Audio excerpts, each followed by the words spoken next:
Hello everyone, hope you are doing well. I would like to address my fellow Nigerians, both the rulers and the ruled. I used to write virtually every 2 weeks about 5 or 6 years ago. I stopped doing so, not for lack of ideas, information, or news within the country. I stopped because I realized that the time for what I was expecting hasn't come yet. One of the wisest kings who ever lived said in Ecclesiastes 3 that there is time for everything. Every true freedom fighter understands that the very first thing to do when you are trying to free your people is to show them their chains. Let them know that they are in chains. Failure to do that before embarking on the freedom mission may cost you your life. Because the very people you are trying to liberate will end up being the ones that will kill you. And this is what few Nigerians have been doing over the years, showing the majority of us our chains. Now, before you accuse me of being partisan, I belong to no political party and I don't believe in any of them. I've always said that there is no difference between the two major political parties in Nigeria, the People's Democratic Party, the PDP, and the All Progressive Congress, the APC.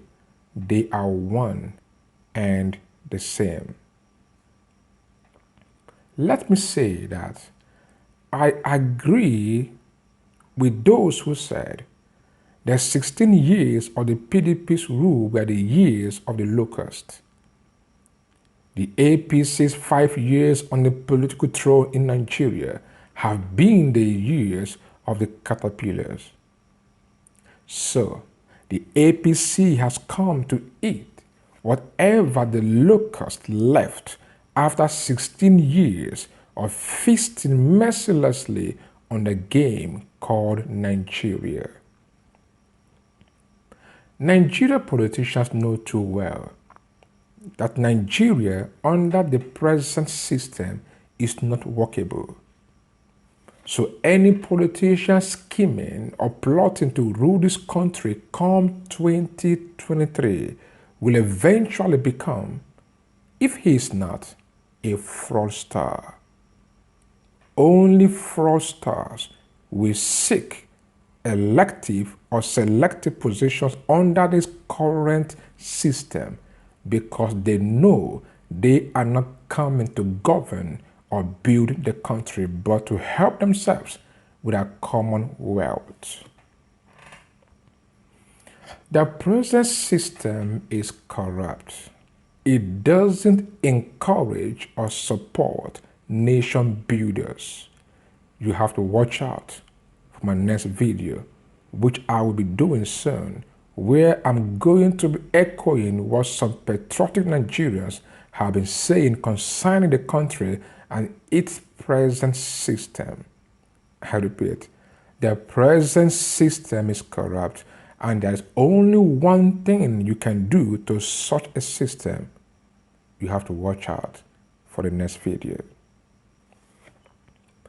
I remember saying prior to the 2015 general elections that it doesn't matter who wins the election, he will find governance very difficult. And if the current president will be truthful, he will tell us how difficult it has been for him. Listen, the reason why the two major political parties today have no manifesto, they have no real manifesto or clear-cut agenda for the country is because they know no matter how beautiful or thoughtful the plans are, they won't work here under the current system. So, they don't come to build the country, but to build their political dynasty and family wealth. They, irrespective of their political powers, come consciously or unconsciously with a three-point agenda: to steal, kill, and destroy. They come to steal our resources, to kill whatever that is left that binds us together, and to further push the country to the precipice.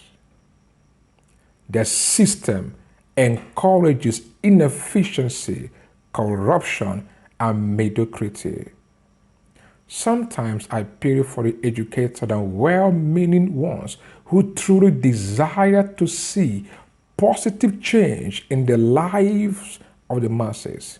The system overwhelms them and leaves them gasping for air politically. Now, to the main issue. The level of wastage in this country that is practically living on aids and loans is mind-blowing.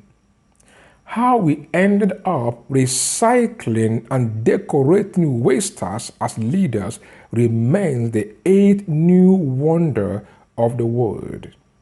Nigeria is a country presided over by wasters.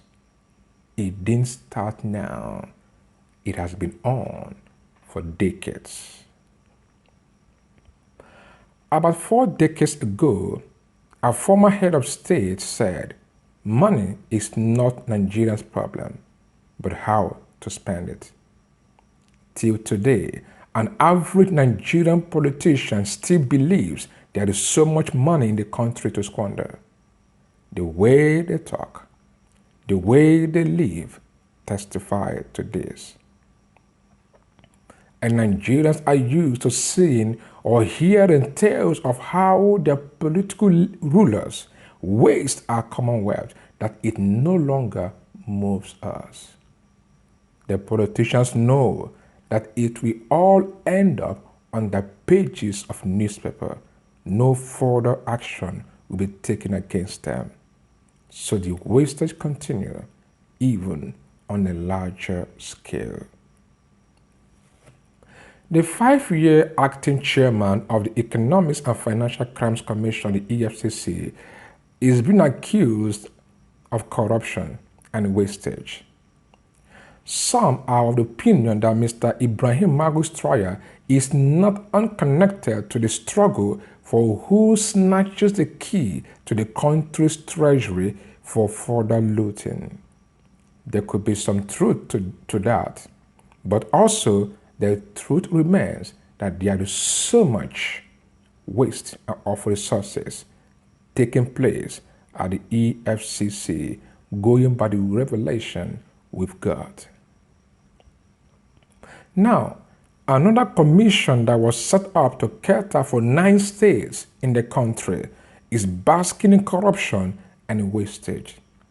The Niger Delta Development Commission, the NDDC, has always been a major center for waste and reckless looting of the scarce resources of the country.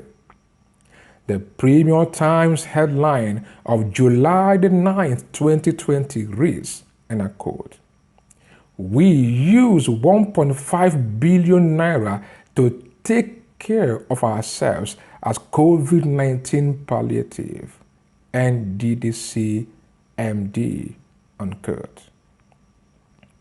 When I saw the headline and read the content of the news, I smiled.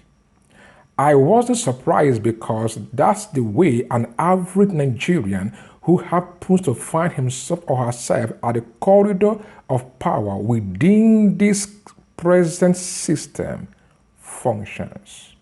The system doesn't allow selfless service. It feeds on the people it is supposed to care for. This is why an acting managing director of such an important commission could be bold enough to tell the entire country that he and his staff used 1.5 billion naira, which is about $3.9 million, to take care of themselves during this troubling COVID-19 season.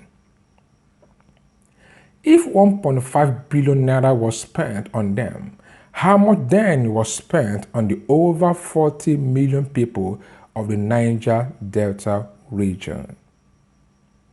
The people of the region are under severe attack by hunger, and the NDDC is busy looking after itself. Once again, the present system in Nigeria excludes the masses from the sharing of the largesse. Someone once described Nigeria as a big game that politicians and their cronies keep dividing among themselves. No one cares if the country dies tomorrow. Get the most out of it now that you can has always been their slogan. Even those mounting one Nigeria don't believe it. Fellow Nigerians, let's take our destiny in our hands. The earlier we wake up and smell the coffee, the better for us.